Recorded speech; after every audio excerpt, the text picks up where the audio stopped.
Hey, my new book is out, Set It on Fire, The Art of Innovation. Click on the link to learn more. And don't just get out of the box, break the box and set it on fire. Let's go transform something. Welcome to the Innovation Meets Leadership podcast. Real inspiration for real innovators. If you're looking for innovation and leadership transformation, your journey starts now. Welcome to the Innovation Meets Leadership podcast. I'm your host, Natalie Born. Hey, did you know that my new book is out, Set It on Fire, The Art of Innovation? Head over to setitonfire.co to learn more. Well, my guest today is Cameron Singh, and Cameron is pretty incredible. You're going to meet him today. He's an author of a book called Navigation and Discovery, which I can't wait to dive in and talk about. Not only that, he co-hosts 2 leadership podcasts, and he is a certified coach, a speaker, a trainer, and you're in for a special treat today. Welcome to the podcast, Cameron. Thank you, Natalie. Thank you for having me on. Well, I want to dig right into your book. I had the opportunity to grab this book, and we'll talk about where everyone can get it at the end. But I want to talk a little bit, maybe zoom out a little bit and just say, hey, what inspired you to write this book, Navigation and Discovery? It's been pretty awesome to dig into. Yeah, this book was actually something that the story was, I really wanted to share my journey and story of navigation and discovery because I had the opportunity. My background is more so in the aviation industry, and I had a lot of challenges early on trying to figure out what I wanted to do in life, where I wanted to go, and how faith was a part of that. And I got to experience a lot of leadership roles that at a very young age. And I really wanted to share that message of moving forward within the workforce, the industry, and how not only how I was professionally, but the things that I was experiencing on a personal level, the struggles, the challenges. And I wanted to share an authentic message. And also, I came from my background where I grew up. A lot of people continue to stay where they're at. They did not move forward in their lives. And I really wanted to provide some encouragement to those people that I knew in that back then. That's great. Well, I mean, even think about the fact that in your book, you're asking questions like, what are you working towards? I mean, I know that sounds like a simple question, but if someone really sits back and thinks about that, oftentimes we kind of fall into what we do, or we do what we do because we need to, pay the bills. But I love the fact that you're kind of taking people on this journey and helping them to discover, more about themselves, how they're wired, what matters to them. So let's dig in and talk about that. Like, how can someone begin to navigate and discover what they're called to do ultimately? I think it truly starts with your why. I think staying true to your why. I know that there's a book out there from Simon Sinek. He's Start With Your Why. I think once you start there and why you do what you do, that's where you start. And one thing that I learned is that when we talk about passion, calling, and purpose, for me, that really changed throughout my journey. This book really covers my high school years and college years and a little bit of me entering the workforce. And so I think it changes over time, and be open and flexible into what your passion and calling and purpose is. And I think initially I was so centered on this one thing, becoming an airline pilot, and that's all I wanted to do. And I wasn't necessarily flexible with that. And once I began to open up and be open to this concept that I introduced, navigation and discovery, that it changed over time. So let's back up a second and maybe tell your listeners a little bit how did you get into that navigation industry, and then what made you decide to take that route in the first place? So I grew up by San Francisco International Airport. So I saw the big jumbo jets landing, taking off all day over the house that I grew up. And my dream was always to become an airline pilot. And that was my dream, flying for United Airlines, flying those jumbo jets, just like how I saw. And so I was so intrigued by aviation. And I eventually started working, once it was time for me to go in the workforce, started working for a private jet terminal operator at the airport. And I really enjoyed the private jet side of the world and enjoyed the relationship building and customer service, and I loved it. I loved what the business was, and I loved the people. I loved the interaction, the relationship building, and I wanted to pursue a career in that area and still doing that to this day. Well, I loved page 96 of the book because this has kind of been my philosophy just in terms of how do you begin to move forward with ideas and thoughts. And so I want to read this because, of course I saw the word innovation was drawn right towards it, but you said I strove to be innovative and figure out ways we could continually improve. I voiced my ideas to my colleagues and leaders to get their buy-in. Some ideas worked, some didn't. But through this, I was adding value to the company. I would love for you to just talk about this season of your life and what that was like, working on those ideas and with that team. Yeah, this quote that you took from the book on innovation, it was truly important when I started in the workforce. Is I had these fresh ideas that I wanted to bring to my boss at the time. I was only a frontline employee, but I had like all these ideas on how we can make things better, our processes better. We were using a lot of paper at the time. And so I was very open with my ideas. And the only way that the people around me were open to these ideas is because I built excellent relationships with the people that I work with, my boss, my coworkers, our customers at the time. And I built a good rapport with everyone. So they were receptive to the things that I had to say. And I was heavily focused on how it would help them make their job easier. I was more focused on them than the actual change or process. And some worked, some ideas worked, some didn't. And we tried them out, and if it didn't work, we put it in the trash and moved on. And we found a better way to do it. That's one thing I cherished from my boss at the time, is that he was open to every idea. He didn't necessarily put down certain ideas. He cherished it, and he had created that culture that I felt comfortable in, and it also made me feel valued as a frontline employee at the time, because I wasn't a supervisor, I wasn't a manager, I was just a frontline employee at that time, and I felt like I was more than a number. And that's truly what wanted me to continue to pursue a career in this side of the aviation industry. This to me is so important. I want to pause on this for a second because, in my career when I was growing up, I had the same feelings towards the leaders that led me, was that I could pitch ideas, I could put thoughts out there. It's almost surprising to see that people that have leaders like that as a foundation, you almost can't go back, right, to working under someone who doesn't value your ideas, who won't let you pitch your ideas, because there's something that unlocks in people and in a culture when you can be effective and when you can dream and when you can try things, even if not everything works.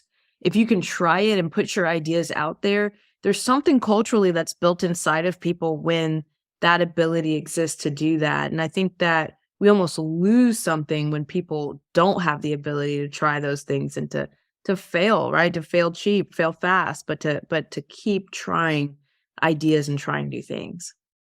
Yeah, and not being afraid to speak up, because I think that was initially I was I entered the workforce very timid without any work experience. So I was very afraid to speak and speak my mind on certain things.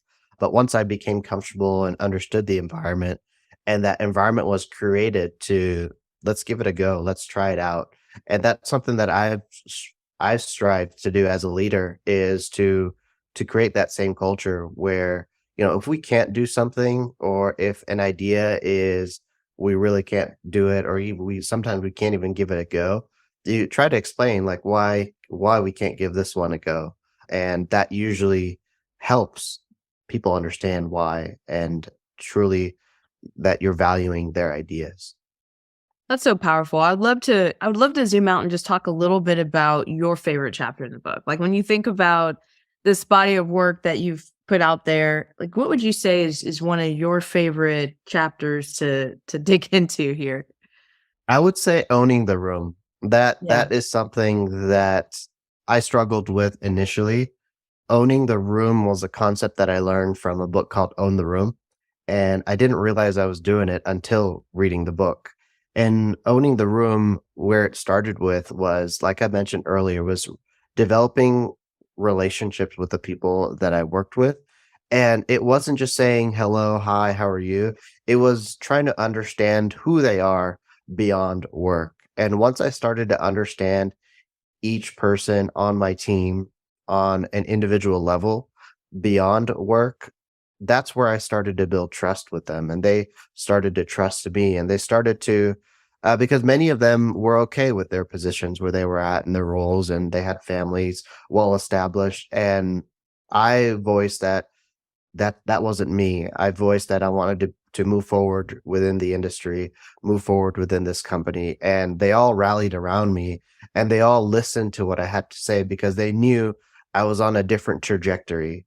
And so owning the room is meaning you're not always the first to speak, but you're the first to listen. You're listening to people what they have to say, and you speak intentionally, meaning you're providing value to someone, you're providing value to the room. And I still do this today. Is I'm not the first to speak in a group conversation. In groups, I'll be the quietest person in the room, and I'll be the last to speak because I want to hear other people. And that's truly how I define in this chapter how you own the room, is listening first and then speak. That's really powerful. I mean, to me, when I hear you talk about that, it feels a lot like servant leadership. It feels like the idea that I'm going to let all the voices be heard before I try to jump in with my opinion. But something really cool happens, I think, for people who speak last is usually whatever they have to say is usually the most brilliant. And it's because they've had the opportunity to filter through the good ideas or the just okay Yeah. ideas or the, people who like to just kind of shout out versus the people who really think through what they're going to say. And they get to filter through all of that. And so I find the last person to speak is usually the one that brings the most brilliance to the table, right? Because they've had the opportunity to kind of survey the lay of the land. And then they just come in with this brilliant thought. And to me, that is part of owning the room, is just being able to filter through all the ideas, filter through everything that's being said, and like pull out the gold or the gem that's in that room. Yeah, and it's not all about yourself too, especially when you're talking about servant leadership. It's about, what can I do to serve others? What can I do to help this person? What can I do to help my coworker? So once you shift that mindset, that really helps you once you take it off yourself. So talk a little bit about, how did you get from the aviation industry into what you're doing today? What did it look like to cross that chasm?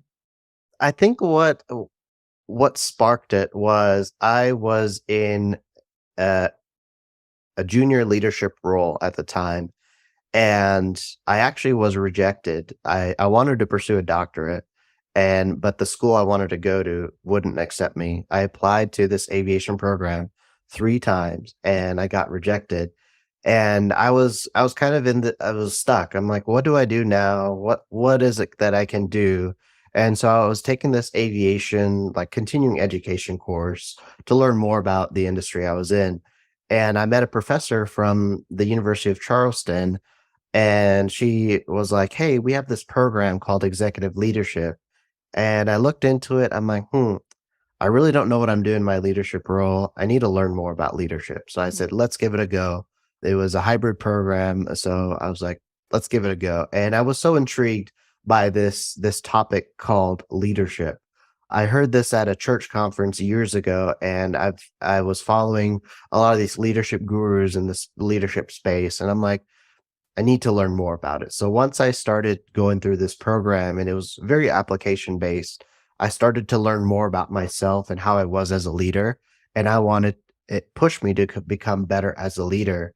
And now that's really what I want to do for others, is help develop other young people and students and young professionals that, no, you don't need to limit yourself based on where you came from or your circumstances. You can strive for higher and break those barriers that were traditionally set for you. Break those barriers, take it the next level, and keep going and going and going. There's more for your life than just based on the circumstances around you. I love that. So talk to me about someone who is in the season of self-discovery. How is your book going to galvanize them? How is it going to help, kind of answer some questions, or maybe give them some questions that they need to be asking themselves right now. I think a lot of people are just in that season, especially as I talk to people at conferences. They're in this season of just self-discovery and rediscovery of like, what does the next season of my life need to look like? So what would you say your book does in terms of kind of speaking into some of that? Yeah, I mean, there's a lot of books out there that talk about purpose, passion, and calling. There's the 3 steps to being a successful person or whatever, or finding your purpose. And I think where it starts is eliminating all the voices around you, meaning, there'll be people around you that tell you, you need to do this, you need to pursue this, you need to go in this direction, you shouldn't go in that direction. And I think it's honing in on your uniqueness and where you see your greatest fulfillment. And I know sometimes that can be hard because sometimes those voices of people telling you to go in certain directions can be fairly loud. And then you're also comparing yourself with your peers on social media. Oh, this person is so successful, I should be like this person. Is hone in on where you find that fulfillment. Hone in on what you enjoy. And so some questions that you may want to ask yourself is, what makes you happy? Where do you find that fulfillment? What what is it that you're doing now that doesn't fulfill you and that you Mhm. need to stop doing to turn yourself into the direction that you might need to go? And one thing I learned too is that passion, purpose, and calling, it truly changes over time, because if you're centered on this one thing that you need to go towards, it may not work out and you might end up not being fulfilled. Is be open and flexible, because you never know the direction that life may take you in this journey we're calling navigation and discovery. Man, be open and flexible. I think there's something really important in that. I even just think about the fact that, where we start and where we see ourselves in 5 years, 10 years, 15 years, it changes. And, there are things that you're going to naturally do in your life that bring you absolute joy and energy, and they're just, you feel like you were made or created to do that. And then there's going to be other things in our life that it's just a no for us. And I think we need to keep track of those things. Oftentimes I see people keep going back to the thing that they don't love because they don't know anything else. And sometimes we can be Hmm. trained in something that we're just not good at. And so, yes, we can do it, but it doesn't bring us joy or excitement or energy. And so those things are so important to look at. And I love that about this book. How can people work with you? What does it look like to work with you if someone is listening and they're saying, "Hey, not only do I want to dig into this book, but I'd like to work with Cameron on, navigating and discovering, what my life needs to look like." How would they work with you on that? Yeah, so you can go to my website, CameronSingh.com, and connect with me on there. So this is actually book 1 of 4. So I'm working on my second book right now, which kind of continues the story of navigation and discovery, talking about my experience in new leadership roles. So, wherever you're at in your journey, happy to help in any way in terms of mentorship, providing guidance, asking questions, or challenging you on certain things. Happy to have a chat anytime. So you can connect with me, CameronSingh.com, and all my contact info is on there. That's awesome. I really feel like this is going to be something that people can grab a hold of. They can follow your story. And I love that you said that this is 1 of 4. So you're going to continue this as a series. So there's going to be so much more coming behind what you're creating. I have a question, just a question of curiosity. Why 4? What's in the 4? Well, initially I came up with this huge idea with the publisher that's saying, I want to write this book. And they're like, well, if you're going to write this book, it'll be a Harry Potter book. And so really these 4 books are different stages kind of throughout my 20s. So the first stage is new leadership role. Then the second stage is, so I build up to the first stage in navigation discovery. Then second stage is middle manager, middle leadership roles. Then I talk about senior leadership roles, and also then moving on to executive leadership roles, and a little bit of kind of my journey experiencing those different roles on a personal level as well. Gosh, that's really cool. I feel like you're giving basically a toolbox to everyone for them to kind of Yeah. be able to chart out their own path and their own pathway of success and what that may look like for them. Yeah. That's really cool. What final thoughts would you have for us today? What would your action step, or what would you have us do as a result of this awesome conversation we've had today? One final thought that I like to provide you all, and this is something that I'm really passionate about, is don't let your circumstances define the trajectory of your life. One thing I like always doing is finding how I can go against the grain on certain things. A lot of the times that opportunities are provided is when I went against the grain, when I asked those tough questions and or provided those solutions to those tough questions. That's awesome. Well, I love that. And I've loved our time today, Cameron. It's been really cool getting to know you. And thanks for jumping on today and sharing your journey with us. Well, thank you so much, Natalie, for having me on the podcast. Well, to our listeners, thank you for joining the Innovation Meets Leadership podcast. Remember, don't just get out of the box, break the box and set it on fire. Let's go transform something. Thank you for joining us for the Innovation Meets Leadership podcast. Be sure to subscribe to our show on iTunes. Follow us on Instagram or Facebook at Innovation Meets Leadership, and visit our site at innovationmeetsleadership.com for more innovation resources. Hey, my new book is out, Set It on Fire, The Art of Innovation. Click on the link to learn more. And don't just get out of the box, break the box and set it on fire. Let's go transform something.